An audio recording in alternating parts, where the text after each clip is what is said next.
Please excuse any mispronunciations in this story. I mean no disrespect. This story is about Nicholas Patrick Barclay, who vanished from San Antonio, Texas on June 13, 1994. He was 13 years old at the time and should be 42 years old now. Nicholas was last seen playing basketball with friends. He called home and wanted his mother to pick him up, but she was asleep and Nicholas's older brother refused to wake her. He never returned home. Authorities initially believed Nicholas left on his own accord. He had done so before, but never for more than a day. His mother stated that he occasionally hit and cursed at her, and the police were often called to the residence in response to arguments. His mother had his brother move into their home in an effort to keep him under control. Nicholas was frequently truant and got into trouble when he did attend school. He has a juvenile criminal record. He broke into a convenience store, stole a pair of shoes, and threatened a teacher. The sentencing hearing was set for June 14th, the day after he vanished. One possibility was placement in a group home, and Nicholas was very opposed to this. On September 25th, Nicholas's older half-brother called the police and said he thought he saw Nicholas trying to break into the family's garage. Nicholas fled when he realized his brother had seen him. The police searched the neighborhood but couldn't find him. They don't believe Nicholas's brother had in fact seen him, and neither does their mother. Law enforcement officials received a phone call from a man at a youth shelter in Linares, Spain, in October 1997, over 3 years after Nicholas's disappearance. The caller said that Nicholas was living at the Spanish shelter after escaping from a child trafficking ring operation. The man said that the person believed to be Nicholas had been abused for years. Nicholas's sister flew to Spain, identified the person as her brother, and brought him back to Texas.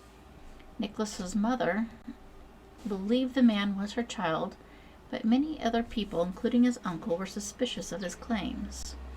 The individual had dark brown hair and dark brown eyes, and spoke with a French accent and European phrasing.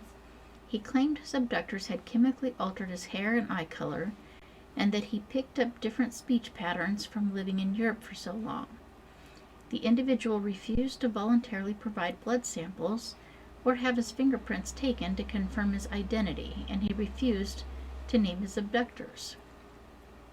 In February 1998, the FBI got a court order to take the individual's fingerprints and blood and determine a match with Nicholas. The fingerprints identified the man as Frederic Pierre Bourdon, a 23-year-old French citizen.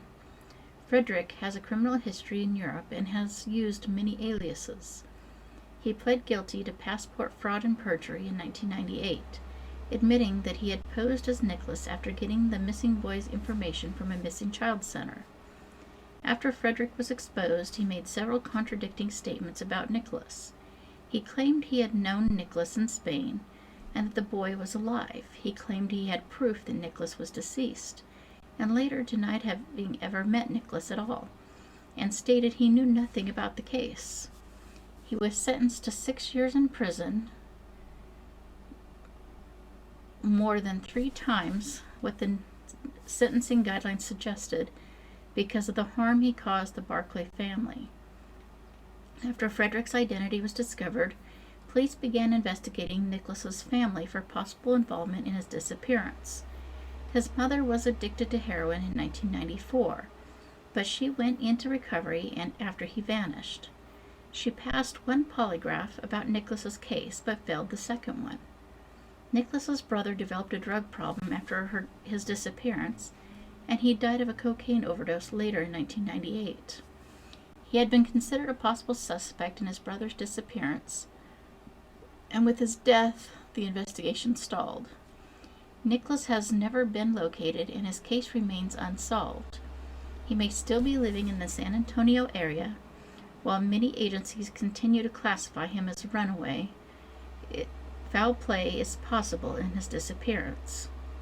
He was wearing a white t-shirt, purple pants, and black sneakers. He was carrying a pink backpack. He is a Caucasian male with light brown hair and blue eyes.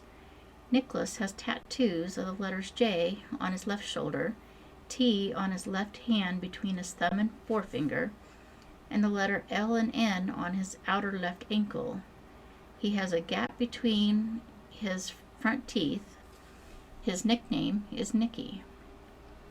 I would like to believe that someone raised him no matter how he came into their custody, and that he's survived for the past 29 years.